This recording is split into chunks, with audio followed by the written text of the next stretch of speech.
Aconteceu comigo e pode acontecer com você também. Esse milagre não foi um simples evento, mas a prova viva de que Deus está sempre presente, mesmo quando tudo parece perdido. Ele nunca me abandonou e hoje eu quero compartilhar com vocês essa experiência para mostrar que Deus pode tudo. Tudo começou em 2018. Em 2018 eu era professora da Universidade Tecnológica Federal do Paraná. Eu era professora efetiva de matemática dessa universidade, mas eu tinha o sonho de ser professora em uma universidade no estado de São Paulo. Em 2019, abriu um concurso para a Unifesp, Universidade Federal de São Paulo, no campus de São José dos Campos. E esse concurso aconteceu em 2020, fevereiro de 2020. Eu fiz esse concurso e fui aprovada nesse concurso, mas eu fui aprovada em terceiro lugar. E o concurso tinha apenas uma vaga. A validade do concurso era de 2 anos, então a validade seria até 2022. Por muito tempo eu acreditei que eu ainda pudesse ser chamada nesse concurso. O tempo foi passando e a minha esperança foi diminuindo. Chegando em 2022, a poucos meses do concurso ter a sua validade encerrada, eu já não tinha mais esperanças de ser chamada nesse concurso. Em fevereiro de 2022, eu tirei férias, minhas primeiras férias como professora. E eu fui viajar, fui para a Bahia e eu fiquei uma semana lá, uma semana em que eu pude conversar bastante com Deus. Eu escolhi me hospedar em um hotel que tinha propositalmente uma capela, para que aquele tempo pudesse ser um tempo de fato de conversa, um tempo em que eu pudesse falar, mas que eu também pudesse ouvir a Deus. E assim eu fiz durante essa semana, eu falei bastante com Deus. E num desses dias da minha semana de férias, eu tive um sonho com Deus. E nesse sonho eu perguntava para Ele: Senhor, quando o meu sonho vai se realizar? E nesse sonho Deus era uma voz. E essa voz me respondeu. E Ele me respondeu o seguinte: o seu sonho vai se realizar quando você subir todos os degraus da sua escada. Continua subindo. Eu guardei aquela frase no meu coração e imprimi essa frase e ela ficou no meu mural, para que eu pudesse visualizar ela todos os dias e entender aquilo que Deus estava querendo me dizer. E quanto mais eu lia a frase, mais eu entendia que eu precisava trabalhar para que viesse um outro concurso e eu tivesse um currículo melhor para que eu pudesse passar nesse novo concurso que viria.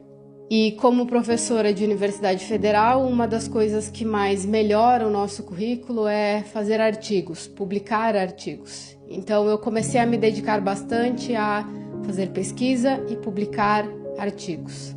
Então eu trabalhei bastante para isso, comecei a trabalhar bastante nisso com a intenção de melhorar o currículo para o próximo concurso que viria. Na Semana Santa de 2022, que foi em abril, na quarta-feira da Semana Santa, conversando com um colega de doutorado, muito amigo meu, Zé, ele me enviou uma mensagem no WhatsApp comentando de um concurso que ele faria, que ele gostaria de fazer, e queria falar comigo sobre esse concurso. Então ele perguntou: posso te ligar? E eu falei: pode sim. É algo que a gente não costuma fazer, falar por ligação, a gente fala por mensagens, mas por ligação não. Mas então ele me ligou. Ele falou do concurso que ele queria fazer, mas a conversa não girou em torno disso. A conversa girou em torno de um amigo dele, que era professor de uma universidade federal, pediu redistribuição, ou seja, a transferência de uma universidade federal para uma outra universidade federal que ele gostaria de ir. E esse amigo dele conseguiu. Então ele me perguntou: por que tu não tenta? E a gente ficou conversando sobre isso. Por que tu não tenta? Isso era quarta-feira da Semana Santa, 13 de abril. Nós desligamos e eu fiquei pensando: por que eu deveria tentar? Eu tinha entendido que com aquela frase do meu sonho, o que eu deveria fazer era trabalhar mais. investir mais no meu currículo para que um próximo concurso viesse. Mas aquilo ficou no meu coração.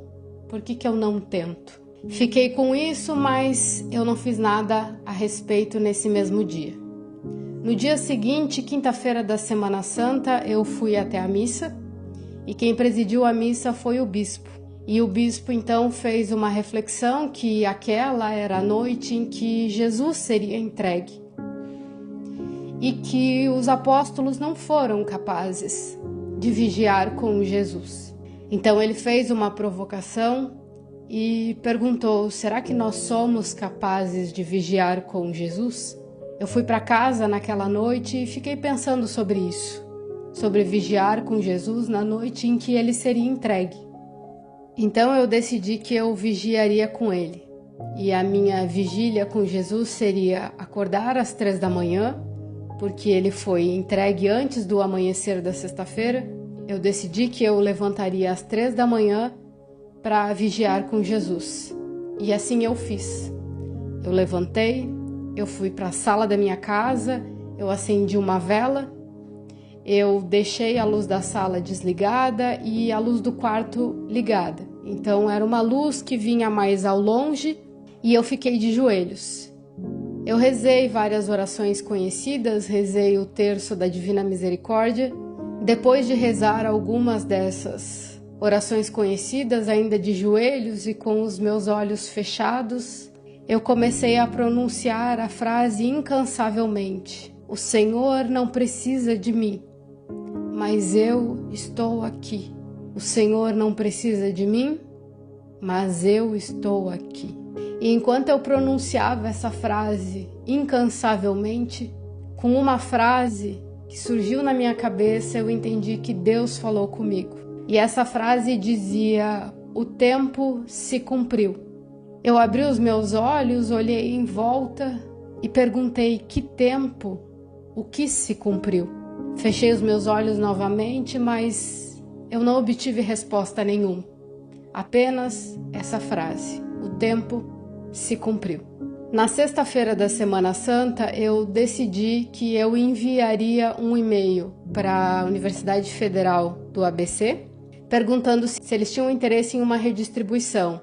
Eu, como professora da Universidade Tecnológica Federal do Paraná, ir para a Universidade Federal do ABC. E também enviei um e-mail para a Unifesp, que foi onde eu fiz o concurso, perguntando se eles ainda tinham a intenção de chamar o terceiro colocado. O segundo colocado já havia sido chamado no concurso e eu seria a próxima. Só que o concurso venceria em maio e a gente já estava em abril. Mas eu perguntei nesse e-mail se eles tinham a intenção de chamar. Se eles não tivessem a intenção de chamar, se eles teriam uma vaga para uma redistribuição caso o concurso vencesse e eu não fosse chamada. De nenhum dos dois e-mails eu obtive uma resposta imediata. Eu fiz aquilo que eu conversei com o meu amigo: por que tu não tenta? Eu não entendia muito bem se eu deveria tentar, mas eu tentei. Passado mais alguns dias, eu ainda estava com aquela frase: o tempo se cumpriu. E de fato eu queria entender isso: o tempo se cumpriu. A frase "o tempo se cumpriu" foi revelada no dia 14 de abril, quinta-feira da Semana Santa. Eu permaneci mais 15 dias com essa frase no meu coração, tentando entender. Eu não consegui entender. Então, no dia 29 de abril, eu peguei a minha Bíblia e fui rezar. Eu não tenho esse costume de abrir a minha Bíblia aleatoriamente e achar que Deus vai me dar uma resposta. Mas nesse dia, enquanto eu rezava, eu senti que eu deveria fazer isso, que eu deveria abrir a minha Bíblia e que ali teria uma resposta. Então eu abri em Isaías 40 e a minha Bíblia tem um título para Isaías 40, que diz A Boa Notícia.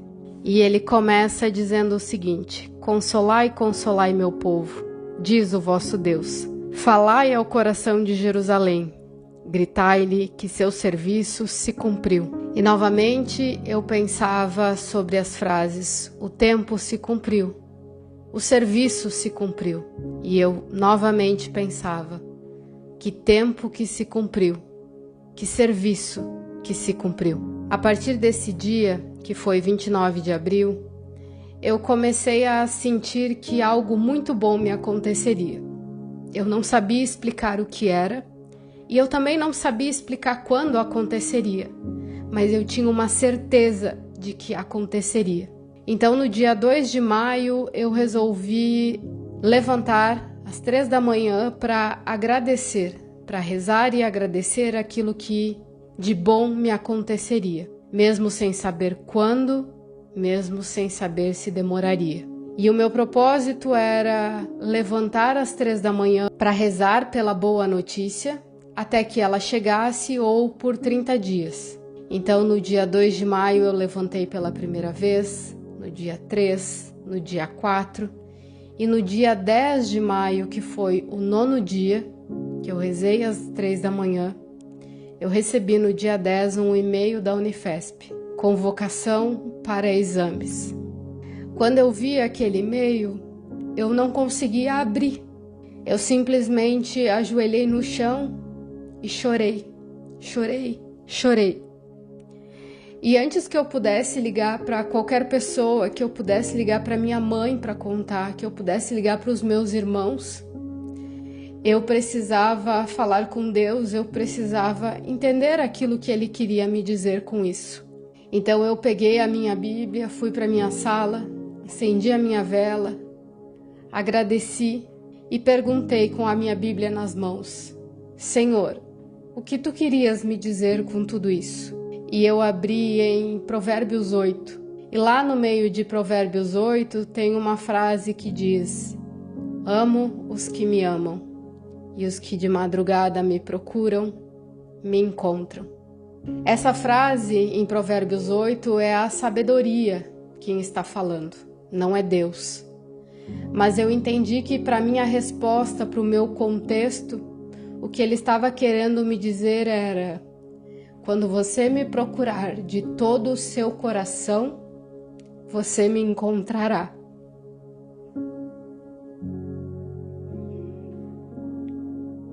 E naquela noite, quando eu comecei a vigiar com Jesus, eu fui com todo o meu coração, dizendo para Ele: eu estou aqui. O Senhor não precisa de mim, mas eu estou aqui. Então eu vim para São José dos Campos em junho de 2022. E quando eu estava aqui em 2020 fazendo o concurso na Unifesp, eu rezei toda a semana do concurso na Catedral São Dimas. E nessa semana em que eu fiz o concurso e que eu rezei lá, eu pedi muito para que o meu milagre acontecesse, para que o meu sonho se realizasse. E lá na Catedral São Dimas eu falei para Deus: se eu vier para cá, se eu vier para este lugar, eu vou frequentar esta catedral. E hoje eu frequento a Catedral São Dimas e toda quinta-feira existe uma missa de cura e libertação. No ano em que eu vim para cá, eu dava aula na quinta-feira à noite. Então eu não conseguia ir nessa missa, que foi uma das missas em que eu participei na semana do concurso. Mas entrando no recesso de final de ano, no dia 29 de dezembro aconteceria a última missa de uma quinta-feira. E eu consegui ir nessa missa. Missa das Lidas Terminadas. Eu não entendi por que esse nome, mas eu consegui ir nessa missa. E chegando lá eu descobri que Missa das Lidas Terminadas nada mais é do que Isaías 40 dizendo: o serviço se cumpriu. Em outra tradução, as lidas estão terminadas. Eu entendi que o serviço que se cumpriu foi o meu serviço, o meu tempo lá na Universidade no Paraná. E que uma nova estação, um novo começo se apresentava para mim aqui, na Universidade Federal de São Paulo. Eu entendo que Deus me trouxe para cá. Deus me fez esse milagre. Uma das formas que eu tenho de agradecer por Ele ter feito isso por mim, de honrar aquilo que Ele fez por mim, é servindo a Ele com o meu trabalho. Então, o meu trabalho é uma das formas de servir a Deus. Ensinar é uma das formas que eu tenho de servir a Deus.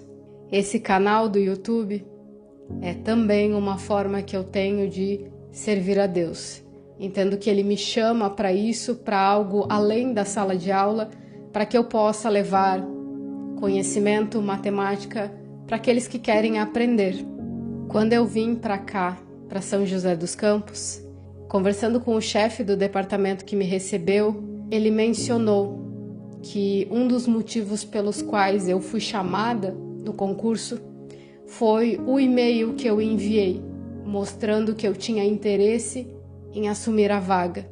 Eu fui chamada 10 ou 12 dias antes do vencimento do meu concurso. E tudo começou com aquela conversa com o meu amigo que me disse: por que tu não tenta? Eu entendo que ele foi instrumento de Deus para me dizer: mexa-se, mova-se. A boa notícia está chegando. Que a história do meu milagre seja uma história que inspire você e que leve você também a ter a fé de que Deus pode fazer tudo, mesmo quando tudo parece perdido, Ele pode todas as coisas. Na presença dEle, daquele que eu amo, eu não preciso ser ninguém. Eu não quero ser alguém. Eu não preciso pedir nada. Como naquela noite de oração, eu quero apenas estar com Ele.